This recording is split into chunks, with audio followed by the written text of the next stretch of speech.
Good morning and welcome back again. पिछले lecture में हमने कुछ बेसिक्स क्वेश्चंस किए थे अकाउंटिंग इक्वेशन में। आज हम जो क्वेश्चंस करेंगे उनका लेवल थोड़ा सा एडवांस्ड होगा। अगर किसी बच्चे को कोई भी डाउट है कमेंट बॉक्स पर लिखिए, मेरे को व्हाट्सएप करिए, टेलीग्राम पर मेरे से पूछ लीजिए आप, ठीक है। तो आज वाले क्वेश्चन में क्या आ जाएगा, स्टार्टेड बिजनेस विद कैश। मैंने आपको पिछले लेक्चर में ये बताया था कि एसेट्स में ये कौन कौन सी आइटम्स, ये हमने कैसे हमें पता चलेगा कि हमें कैश, स्टॉक, मशीनरी, डेटर्स ये हमें बनाने हैं। तो मैंने लास्ट लेक्चर में कहा था, इसलिए इसके लिए आपको थोड़ी सी पेशेंस और थोड़ी सी प्रैक्टिस करनी होगी, ठीक है।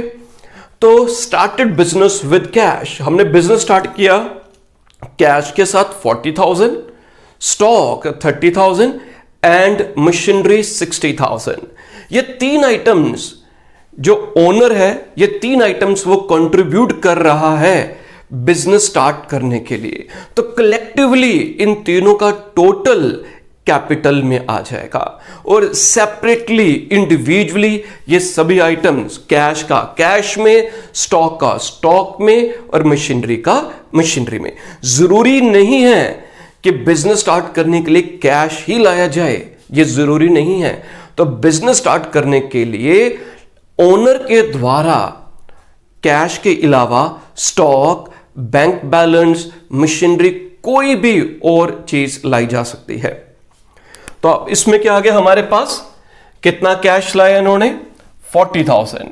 तो 40,000 कैश आया, कैश हमने लिख दिया 40,000, स्टॉक 30,000 और मशीनरी 60,000। इन तीनों का टोटल किया 60 एंड 30, 90 एंड प्लस 1,30,000 जो कैपिटल इनकी आ जाएगी। तो हमने कैश में लिख दिया, स्टॉक में लिख दिया, मशीनरी में लिख दिया और इन सब का टोटल कैपिटल में आ जाएगा। नेक्स्ट स्टेप क्या आ गया, first equation.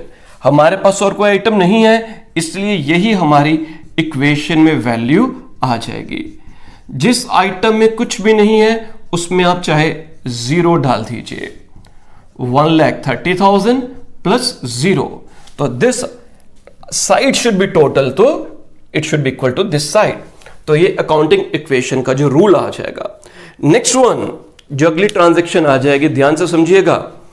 Goods costing ₹25,000। Cost last lecture में भी आपसे डिस्कस किया था, कॉस्ट कितनी है गुड्स की 25,000 और इसको हमने बेच दिया उधार पर। किस पर बेचा, उधार पर बेचा है 28,000 रुपीज पर। तो उधार पर बेचने का मतलब आ गया कि जिसको उधार पर बेचा वो हमारे लिए डेटर्स, डेबिटर नहीं, बी साइलेंट है, इट इज डेटर्स। हम अगर किसी को उधार पर चीज बेचते हैं, मैंने उससे पैसा लेना होगा, वो मेरी प्रॉपर्टी बन जाएगा, मेरे लिए एसेट बन जाएगा। और अगर एसेट बन जाएगा तो कौन सा एसेट, डेटर्स। उम्मीद करता हूं कि आप सब ने मेरे पहले वाले लेक्चर, बेसिक टर्म्स वाले, आप सबने उन लेक्चर्स को सुना होगा, देखा होगा, तो आपके लिए इजी हो जाएगा इन टर्म्स को समझना। सो प्लीज, जिन बच्चों ने अभी तक पिछले वाले लेक्चर्स नहीं पढ़े, नहीं सुने, प्लीज आप उन लेक्चर्स को एक बार देख लीजिए, तो इजी होगा मेरे लिए भी और आपके लिए भी। तो 25,000 की जो गुड्स थी, कॉस्ट 25,000। तो जो हम चीज बेचते हैं तो कॉस्ट में से, स्टॉक में से हम कॉस्ट माइनस करेंगे। तो 25,000 की जो गुड्स थी, जिसकी कॉस्टिंग 25,000 थी, वो हमने बेच दी। तो हमारा स्टॉक कितना कम होगा, गुड्स कितने की बेची थी, कॉस्टिंग थी 25,000 की, तो हम स्टॉक में से कॉस्ट माइनस करेंगे। क्या माइनस करेंगे, कॉस्ट माइनस करेंगे। और बेची कितने की, 28,000 रुपीज की। तो जो बेची है, मैंने डेटर से अब कितने रुपए लेने हैं, I am supposed to take 28,000 rupee from debtors. 25,000 की आइटम 28,000 में बेची है और कितने का प्रॉफिट हो गया, कितने का, 28 की बेची, 25,000 की खरीदी थी, तो 3,000 रुपए का हमारे पास 3,000 रुपीज का प्रॉफिट हुआ। और प्रॉफिट जितने भी रेवेन्यूज, जितने भी इनकम्स होती हैं, उन सब प्रॉफिट को, उन सब इनकम्स को हम कैपिटल में ऐड कर लेते हैं। किस में ऐड करते हैं? कैपिटल में। ठीक है जी। तो 3,000 रुपए हमने कैपिटल में ऐड कर दिया।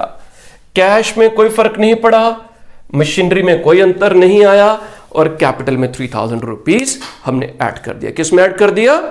कैपिटल में। अब इनको प्लस करते हैं, देखते हैं क्या आ जाएगा। New equation 40,000, 5,000, 60,000, 28,000 is equal to 1,33,000 plus 0 ये इफेक्ट आ जाएगा हमारे पास। Next transaction, goods, purchase goods on credit 35,000। हमने गुड्स खरीदी। जब हमने गुड्स खरीदी होंगी तो मेरे पास गुड्स आएंगी, मेरा स्टॉक इंक्रीज होगा। मेरे पास ऑलरेडी, लेट इट बी, मेरे पास ऑलरेडी 50 चॉकलेट्स पड़े हैं, मैंने 10 चॉकलेट्स और खरीदे, तो अब मेरे पास कितने चॉकलेट्स होंगे? 50 पहले थे और कितने खरीदे? 10 और खरीदे। कुछ मीठा हो जाए, डेयरी मिल्क, है ना। तो मैंने 10 चॉकलेट्स और खरीदे, 10 चॉकलेट्स और खरीदे, तो अब मेरे पास कितने हो जाएंगे? 50 प्लस 10। अब मैं ऐड करूंगा तो यहां पर हमने कितने के गुड्स खरीदी थी? 35,000 के गुड्स खरीदी थी उधार पर। तो 35,000 रुपीज से मेरा स्टॉक इंक्रीज होगा। अगर इंक्रीज होगा तो क्या करेंगे? क्या करेंगे? प्लस करेंगे। ठीक है। मैं आप लोगों से पूछा करूंगा, ये मन की बात है, वन वे कम्युनिकेशन है, बट स्टिल मैं आपसे पूछूंगा और थोड़ा सा ब्रेक लूंगा। मन में ही आप आंसर बोलो कि कहां पर आना चाहिए। अगर आपका आंसर जो आगे मैं यहां पर लिखता हूं अगर उससे मैच कर जाता है तो समझ लीजिए समझ आना शुरू हो गया है। ठीक है। तो थोड़ी सी दिक्कत आएगी बट समझ लेंगे हम। तो क्या बता रहा था आपको मैं? क्या बता रहा था? क्रेडिटर्स। तो परचेज गुड्स ऑन क्रेडिट, मैंने कितनी के गुड्स उधार पर खरीदी? आप purchase goods worth ₹35,000 on credit, तो स्टॉक इंक्रीज हो गया। दूसरा फैक्ट क्या आएगा? मैंने जिसे उधार पर खरीदा, जिसे उधार पर खरीदा, अब उसको पैसा देना है मैंने। क्यों पैसा देना है? क्योंकि उधार पर खरीदा है, वो मेरे लिए बोझ है, मेरी लायबिलिटी है, मेरी रिस्पॉन्सिबिलिटी है। और ये जो लायबिलिटी होगी, इस लायबिलिटी को हम क्रेडिटर कहते हैं। क्या बोलते हैं इसको? हम क्रेडिटर बोलते हैं। तो इससे हमारे क्रेडिटर्स इंक्रीज हो जाएंगे। तो 35,000 रुपीज से आप क्रेडिटर इंक्रीज कर देंगे। बाकी सब में कोई इफेक्ट नहीं आया, बाकी सब में 0 एंड 0। न्यू इक्वेशन 40,000 प्लस करते चलिए 40,000, 60,000, 28,000, 0 इधर आया, 1,33,000 प्लस 35,000। अब साथ साथ क्लब टोटल भी करते चलिए, इजी रहेगा आपके लिए भी। ठीक है जी। Next one is depreciate machinery ₹5,000। Depreciation, ये भी मैंने बेसिक्स टर्म्स में डिस्कस किया है इस वर्ड को, तो दोबारा डिस्कस कर लेते हैं। डेप्रिसिएशन क्या होती है? फोन तो सभी बच्चों के पास होगा, फोन पर ही आप लोग वीडियोस देख रहे हैं। कितने का फोन खरीदा था आपने? लेट इट बी, हर एक ने अलग अलग खरीदा, मैं एक एवरेज पर आ जाता हूं। लेट इट बी आपने 15,000 रुपीज का फोन खरीदा था 1 साल पहले। ठीक है। अब मेरे को एक फोन और चाहिए, आप अपना फोन मेरे को बेचोगे? ठीक है, चलो कई बच्चे मान गए। कितने का फोन बेचोगे? 15,000 का जो आपने फोन खरीदा था, वो फोन मेरे को कितने का बेचा जाएगा? सेम अमाउंट का बेचा जाएगा या 10,000 का बेचेंगे? या कोई बोलेगा कि मैंने तो फोन यूज किया, मेरे हाथ लगे हुए हैं, अब तो ये बेशकीमती हो गया है, ये फोन तो मैं 25,000 का बेचूंगा या बेचूंगी। ठीक है ना, फिर खरीदेगा कोई नहीं।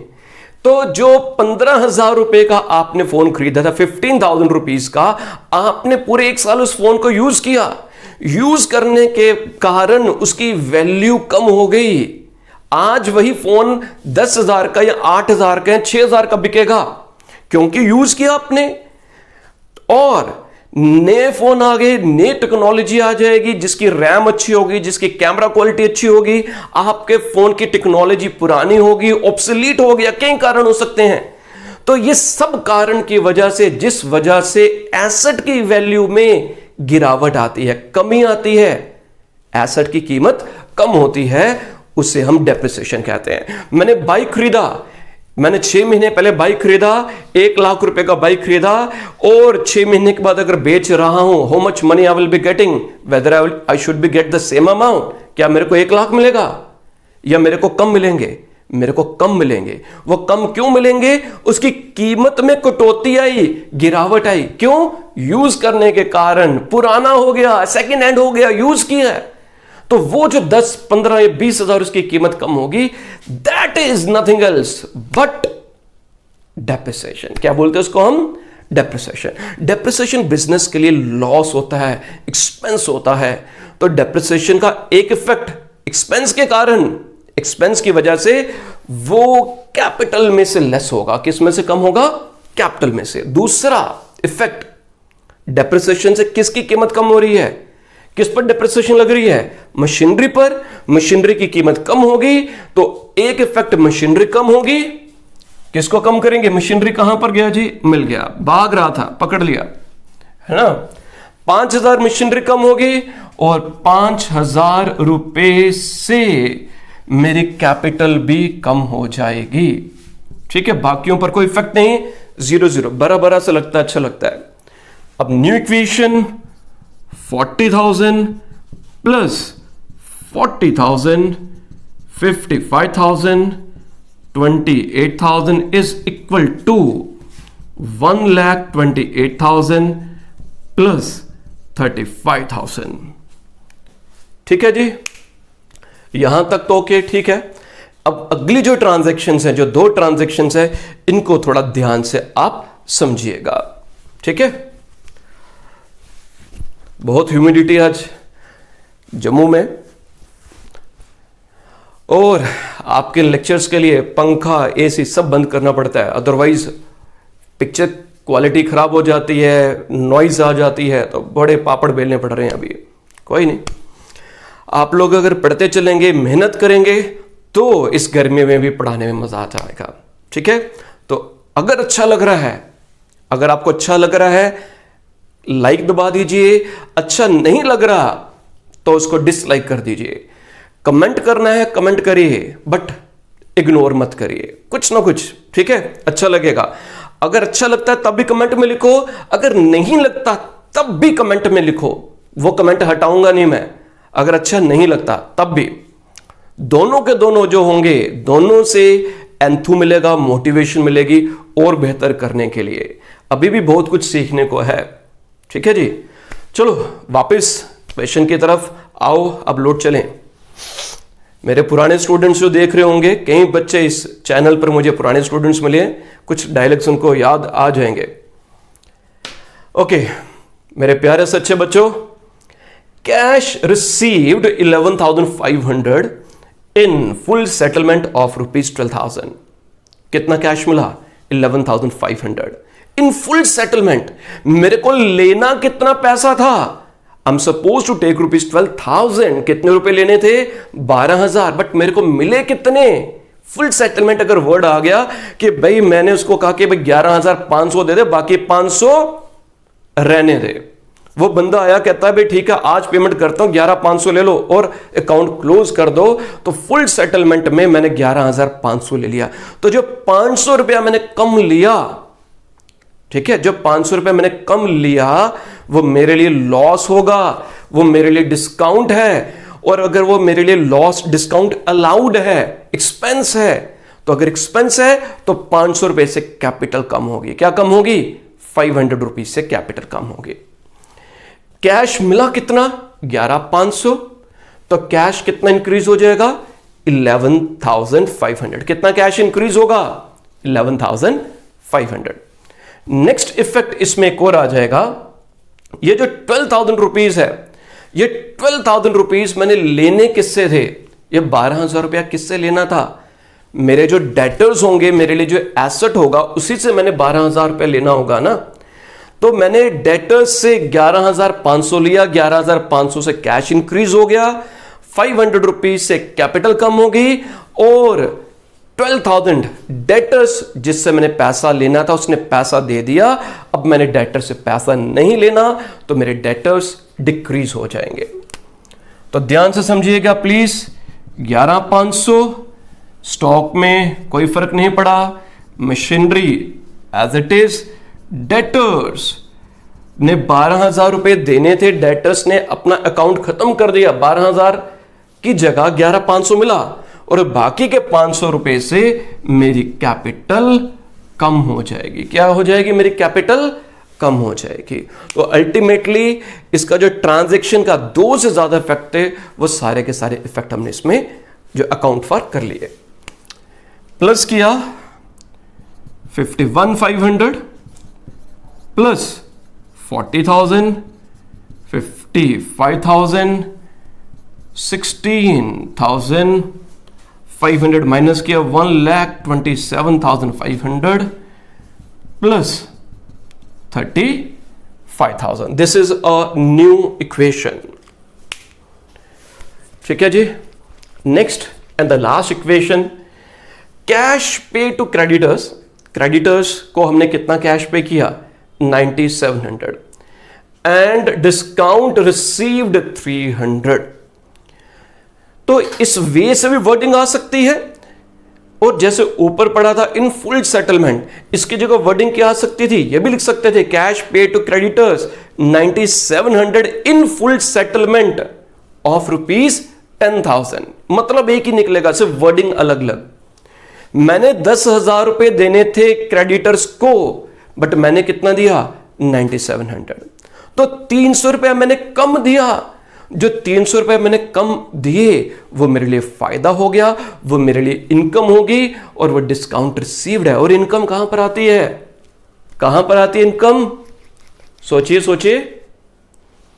इनकम कैपिटल में ऐड हो जाएगी। कोई भी इनकम अगर होगी, कोई भी रेवेन्यू होगा, तो कैपिटल में ऐड हो जाता है। और कोई भी खर्चा अगर होगा, तो खर्चे को क्या कर देते हैं हम? खर्चे से कैपिटल कम हो जाती है। ठीक है। तो कैश पे टू क्रेडिटर 9,700। तो कैश कितना पे किया क्रेडिटर को? 9,700 पे किया। 9,700 से कैश कम हो गया। ठीक है। स्टॉक में कोई इफेक्ट नहीं पड़ा, मशीनरी में कोई इफेक्ट नहीं पड़ा, डेटर्स में कोई नहीं। 300 रुपीज से फायदा हुआ, कैपिटल में ऐड हो गया, और 10,000 रुपीज से मेरे क्रेडिटर्स कम हो जाएंगे। कितने क्रेडिटर्स कम हो जाएंगे? 10,000 रुपीज से। अब इसको हम लास्ट में क्लोज करते हैं। माइनस किया 008, उसके बाद नेक्स्ट क्या आ जाएगा हमारे पास? 141,800 प्लस 40,000, 55,000, 16,000, 1,27,800, और इसके बाद हमारे पास कितना आ गया? 25,000। ठीक है जी। अब आप लोग इसे नोट कर लीजिए, स्क्रीनशॉट ले लीजिए। इसके बाद नेक्स्ट क्वेश्चन हम करते हैं।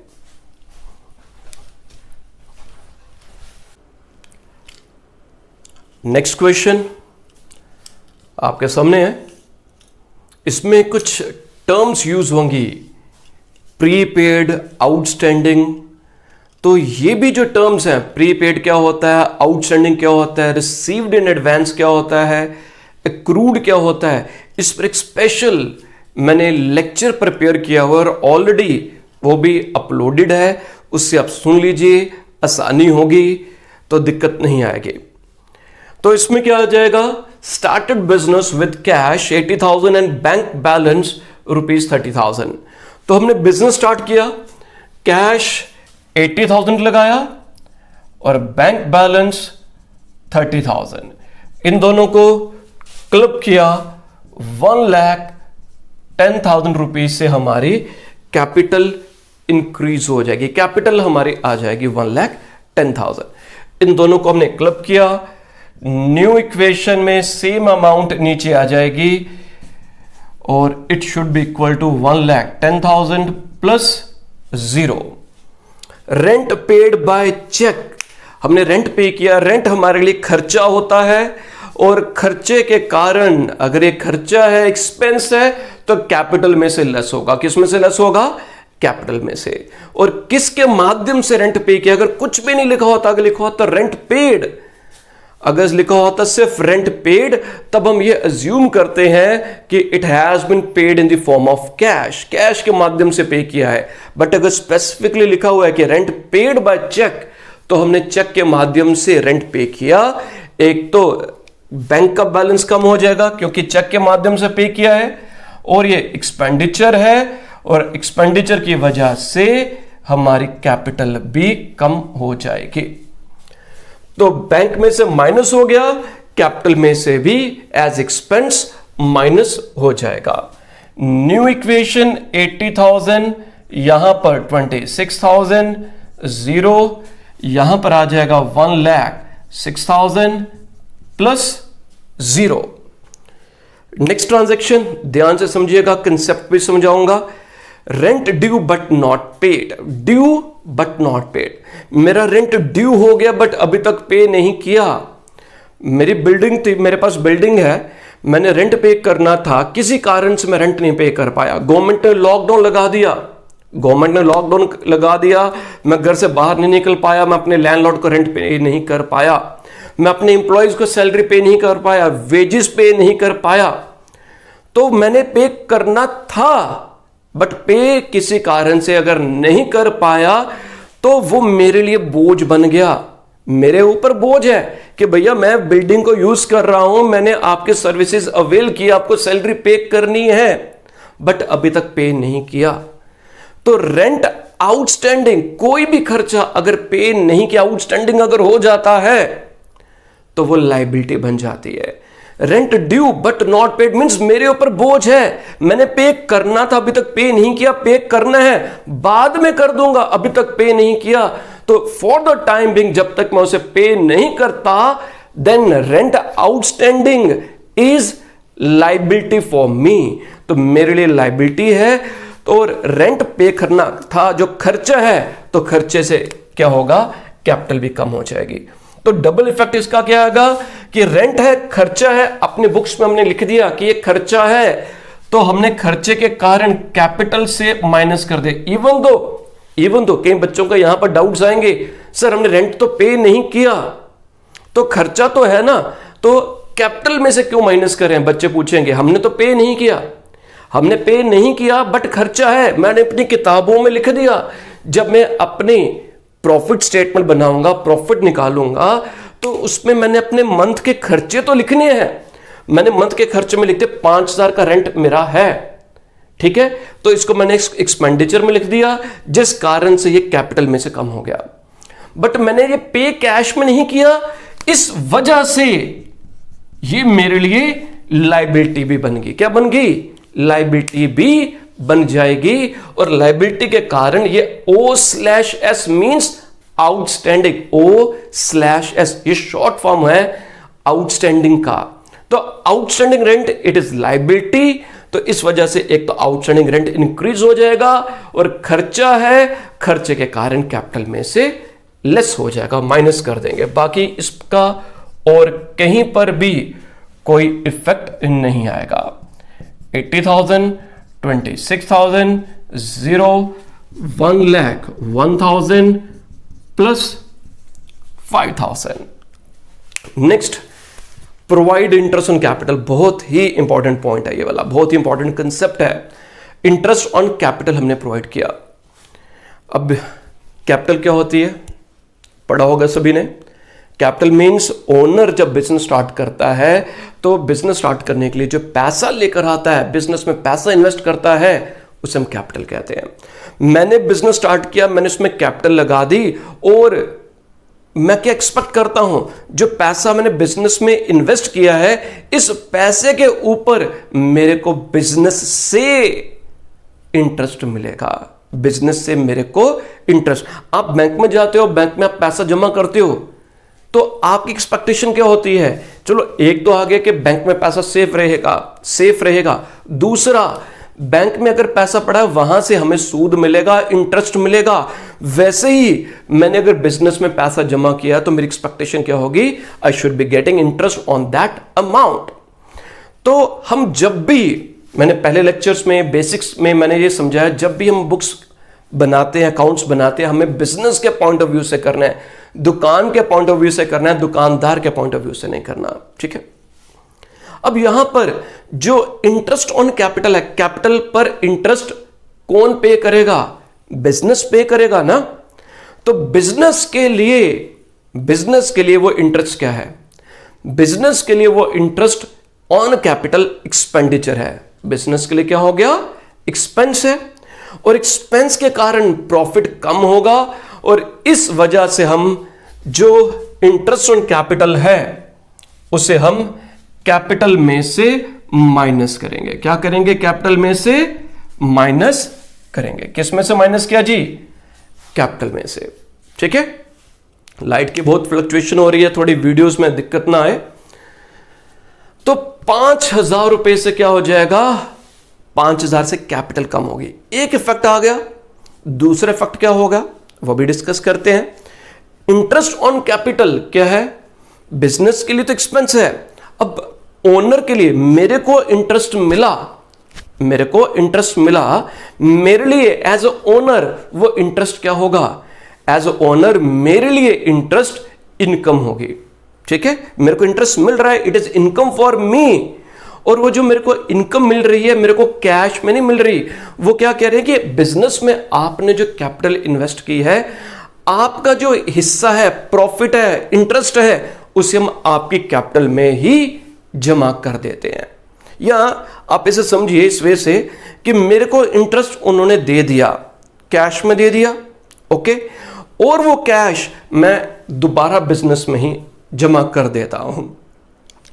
और मेरे को जो इंटरेस्ट उन्होंने कैश में दिया और वो मैंने इंटरेस्ट अगर बिजनेस में जमा कर देता हूं तो उससे क्या होगा? मेरी कैपिटल इंक्रीज होगी ना। कोई भी पैसा इन्वेस्ट किया जाता है अगर बिजनेस में तो कैपिटल इंक्रीज होगी।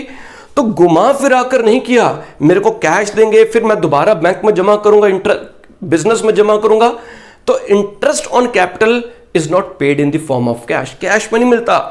तो बिजनेस जितना भी इंटरेस्ट होता है, कैपिटल पर जो इंटरेस्ट बनता है वो मेरी कैपिटल में ही ऐड कर देंगे। किस में ऐड कर देंगे? कैपिटल में ही ऐड कर देंगे। तो दोबारा इसको डिस्कस करते हैं कि देखने में होगा कि 5,000 कैपिटल में माइनस करना है, 5,000 ही कैपिटल में प्लस करना है। तो ओनर के पॉइंट ऑफ व्यू से मेरे लिए इंटरेस्ट ऑन कैपिटल इनकम है, प्रॉफिट है, और प्रॉफिट की वजह से मेरी कैपिटल इंक्रीज होगी, इसलिए कैपिटल में ऐड कर दिया। ठीक है। बिजनेस के लिए इंटरेस्ट ऑन कैपिटल खर्चा है, खर्चे से प्रॉफिट कम होगा, अगर प्रॉफिट कम होगा तो कैपिटल में से माइनस कर देंगे। तो आपने से इस फॉर्म में लिखना है -5,000 एंड +5,000। तो न्यू इक्वेशन इसके नीचे आ जाएगी, बाकी सब में 0 0 0 and 0। So new equation is 80,000 plus 26,000 plus 0, amount same रहेगी 1,01,000 प्लस 5,000। इसके बाद नेक्स्ट क्या आ गया? Commission received ₹1,000। कुछ नहीं लिखा कि कैश में है या बैंक में है। तो अगर कुछ नहीं लिखा होता, कमीशन रिसीव्ड लिखी हुई है, तब हम ये ज्यूम करेंगे कि it is received in the form of cash. Cash में कमीशन मिली, तो कमीशन मिली, रिसीव हुआ, तो कैश इंक्रीज होगा, और ये इनकम है, रेवेन्यू है, तो उसका दूसरा इफेक्ट कैपिटल में आएगा। और वो कैपिटल में क्या करेंगे जी? अगर मेरे को कोई इनकम मिली है, मेरे लिए रेवेन्यू है, तो कैपिटल में क्या करेंगे? क्या हाँ जी, तो कैपिटल में हम इसे ऐड करेंगे। तो जिन जिन बच्चों ने बोला कि कैपिटल में ऐड करेंगे उनको फुल मार्क्स, जिन्होंने बोला ही नहीं है तो उनके लिए भाई शेम ऑन यू, तो नहीं बोलूंगा। ठीक है, ट्राई करो, ट्राई तो करो ना, गलत होगा तो क्या हो जाएगा। ठीक है, तो ट्राई करोगे तभी आप लोगों को समझ आएगी। तो अब इनको आगे करेंगे हम। 81,000 plus 26,000 plus 0, 1,02,000 plus 5,000। Next transaction, last transaction, rent paid for next year in advance. हमने नेक्स्ट ईयर के लिए रेंट एडवांस में पे कर दिया। नेक्स्ट ईयर बिजनेस में मैंने जो बेसिक्स टर्म्स में अगेन घूम फिर कर वही बेसिक्स टर्म्स आ जाती हैं। अकाउंटिंग पीरियड कंसेप्ट समझाया हुआ है। अकाउंटिंग पीरियड कंसेप्ट क्या कहता है कि हमें बिजनेस के प्रॉफिट को फाइंड आउट करना है और जो प्रॉफिट है वो हमने ईयरली बेसिस पर फाइंड आउट करना होता है। तो एक ईयर के लिए हम अपने अकाउंट्स बनाते हैं, जितने भी खर्चे होंगे, जितने भी इनकम्स होती हैं, हम एक पर्टिकुलर ईयर के लिए लेते हैं। ठीक है, एक ईयर के लिए लेंगे। तो मैंने जो रेंट था वो अगले ईयर का नेक्स्ट ईयर के लिए, ठीक है, जो अकाउंटिंग ईयर होगा नेक्स्ट अकाउंटिंग ईयर का इसी साल एडवांस में पे कर दिया। तो अगर मैंने कोई खर्चा एडवांस में पे कर दिया तो वो मेरे लिए एसेट बन जाता है। क्या बन जाएगा? एसेट बन जाएगा। कैसे एसेट बन जाएगा? आप लोगों ने डिश रिचार्ज करवाई होगी, ठीक है।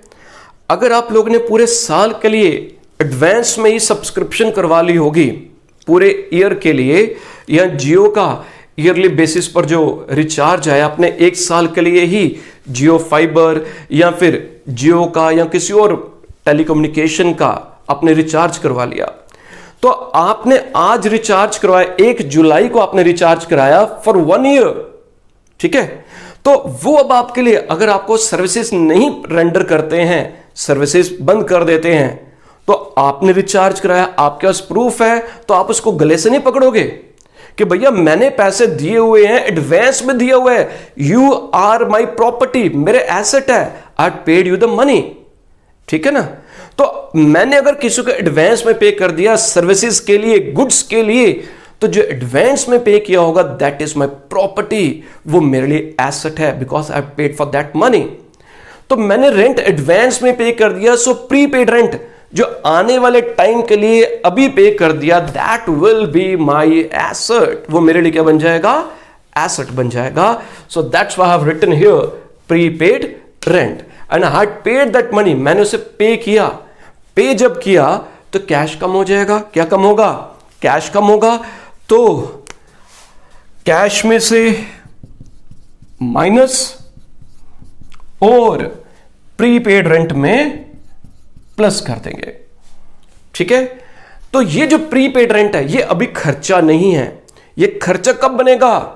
ये खर्चा बनेगा नेक्स्ट ईयर में, जब एक्चुअल में इसको यूज करेंगे।